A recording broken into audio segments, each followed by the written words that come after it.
नहीं दी, मैं टिकट मांग रहा था आम आदमी पार्टी से या कांग्रेस से, ऐसा कुछ उन्होंने बोला वीडियो क्लिप में, मैं उस पर स्पष्ट तरीके से नहीं बोल पाऊंगा, लेकिन उन्होंने ऐसा कुछ आरोप लगाया और मेरी मजाक सी उड़ाई। आप वीडियो देखेंगे आपको पता लग जाएगा। मुझे बताइए, क्या मैंने कोई अपराध किया है? आज मैंने जनता के हक की बात करी है। मुझ पे दुनिया भर के आरोप लगाए कि मैं बोर लेना चाहता था, बोर नहीं दिया गया। अरे मुझे बोर नहीं चाहिए। मेरे इस मकान को देख करके आप अंदाजा लगा सकते हैं कि मुझे बोर नहीं चाहिए। बहुत सारे बोर वाले उनके स्टेज पे खड़े थे। राहुल झा विधानसभा उपाध्यक्ष है आम आदमी पार्टी से अभी प्रेजेंट टाइम में, वे यहां तिरंगा चौक पे बोर चलाता है। वहां जितने भी बहुत सारे लोग बैठे थे ऐसे जो बोर चलाते हैं उनके करकमले।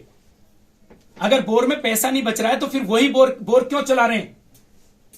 जिस जनता की हक की आपने बात की, तो उस जनता से क्या अपील करेंगे आप? मैं जनता से यही अपील करना चाहता हूं कि मैंने आपके हक की आवाज उठाई है, और कोई एक ही ऐसा होता है जो अपनी जनता की हक की आवाज उठाता है। मुझे ऐसा लगा कि मुझे उठानी चाहिए, मैंने इसलिए उठाई है आवाज। इसमें मेरा कोई निजी स्वार्थ नहीं है। बेशकली लोग इस बात को कहीं भी ले जाएं, कुछ भी मुझ पे आरोप लगाएं, कुछ भी मुझे फंसाने की कोशिश करें, लेकिन मेरा ऐसा कोई भी तात्पर्य नहीं था, ऐसा कोई मेरा मकसद नहीं था। सिर्फ और सिर्फ मेरा मकसद यह था कि बंद कमरे में बड़े नेता से मिलना मुश्किल है, क्योंकि अब ये आम नेता नहीं रहे। आम कह के ये जीते थे, लोगों ने इनको सर पे बिठाया, फर्श से अर्श पे पहुंचाया इनको। लेकिन आज जिस तरीके से मेरा अपमान करके गए मनीष सिसोदिया जी, उस हिसाब से लगता है कि शायद वो मेरे हिसाब से शिक्षा मंत्री के योग्य नहीं है। जनता से क्या अपील है? मैं जनता से यही अपील करता हूं कि अपने हक की आवाज को बुलंद करें। हम ही नेताओं को बनाते हैं। हमने 70 साल से जो कांग्रेस पार्टी रही है, हमने उसको भी बदला है, हमने भाजपा को भी बदला है। जो भी व्यक्ति सत्ता में रहेगा सवाल उसी से किया जाएगा। जो मेरे वार्ड का निगम पार्षद है, मैं अपने वार्ड की बात कर रहा था, अपने वार्ड की परेशानी को बताना चाह रहा था, उन्होंने सुनना जरूरी नहीं समझा। शायद हो सकता है कि उनको ओवर कॉन्फिडेंस है कि भाई वो इसी तरीके से अपमान करते रहेंगे तो उनको वोट मिलेंगे। शायद जनता ही देखेगी। अब ये जवाब मेरी तरफ से जनता देगी आने वाले समय में 4 तारीख को, कि मैंने सही किया था या गलत किया था। आपको क्या लगता है, अरविंद केजरीवाल जी जो सीएम है दिल्ली के, वो ईमानदारी का पाठ पढ़ाते रहते हैं जी, तो आपका क्या कहना है इसमें? मैम देखिए, अब से पहले तक मुझे लगता था कि शायद वो ईमानदार हैं, और इसी मकसद से मैंने ईमानदारी से सार्वजनिक तौर पे उनके सामने अपनी परेशानी रखनी चाहिए थी।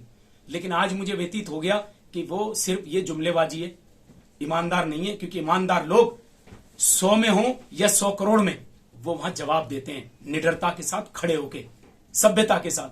जिस प्रकार से मनीष सिसोदिया जी बहुत बड़े ओहदे पे हैं, मैं तो कुछ भी नहीं, एक आम मतदाता हूं मैं। ज्यादा उनको लगेगा ये मेरे को वोट नहीं देगा, यही तो होगा। कितनों को दबाएंगे मनीष सिसोदिया जी? आज मैंने सवाल किया जनता के हक का, कल कोई और इमामुद्दीन खड़ा होगा, परसों कोई और खड़ा होगा, कितनों को वो ऐसे नजरअंदाज करेंगे? मैम मैंने हक बात करी है, मैंने नाजायज बात नहीं करी। मैंने वहां पे बोला अगर मैं गलत बोलता हूं, अपमान करता हूं, तो आप मुझे पब्लिक मारे मिलके, मुझे कोई फर्क नहीं पड़ता है। आपका कहना है ढकोसले करते, जिस तरह शुरू में आए थे उन्होंने कहा था कि अगर एमएलए जीत के आता है तो हर कार्यकर्ता एक एमएलए है जी। तो आपका कहना है कि मतलब कोई अधिकार नहीं है कहने का? जितेंद्र कुमार जीतू जी को फोन करो, फोन नहीं उठाते। ये मेरे ही आरोप नहीं है, वार्ड के अंदर आप पूछ लीजिए, बहुत लोग आपको बताएंगे फोन नहीं उठाते। ठीक। दूसरी बात, दिनेश मोनिया जी भी, मैंने शायद आज उनको लाइव देखा है, कई महीनों में मैंने उनको आज लाइव देखा है, रूबरू, सामने आमने सामने। वो भी स्टेज पे थे, मैं नीचे था, मैंने देखा उनको। तो मतलब मैं समझता हूं कि शायद, और जिस हिसाब से मनीष सिसोदिया का रिएक्ट रहा है, उनका स्वभाव रहा है, उस हिसाब से ये सारी उनकी जुमलेबाजी है, जो ठोक ठोक के बोलते हैं हम ईमानदार हैं, ईमानदार हैं, ईमानदार हैं, हमने रोड बनवाया, हमने नाली बनवाई। मैडम, रोड, नाली और गेट जो लगाए हैं, उनसे भी ज्यादा जरूरत आज हमारी इस अनऑथराइज कॉलोनी को, सबसे ज्यादा जो परेशानी वो पानी की है, और मैं उस पानी पे ही बात करना चाहता था, जो कि उन्होंने नहीं करी। उन्होंने मेरे पर उल्टे सीधे आरोप लगाए और वहां से निकल गए। ऐसे वही आदमी करता है जो झूठा होता है, तो ये ईमानदार नहीं है। मुझे नहीं लगता ईमानदार है। बाकी पब्लिक का फैसला होगा, जिसको जो चाहे जैसे चाहे। क्या आप किसी पार्टी से हो? नहीं सर। आरोप लगा आपके ऊपर कि आप किसी और दूसरी पार्टी से, इस वजह से आरोप लगा रहे हैं उन पे? सर, व्यक्तिगत तौर पे मैं यहाँ सन 1984 से रह रहा हूं मैं, सन 1984 से, और मेरा बचपन बीता। आज मेरी 42 साल की एज हो चुकी है, मेरे बच्चे बड़े बड़े हो गए।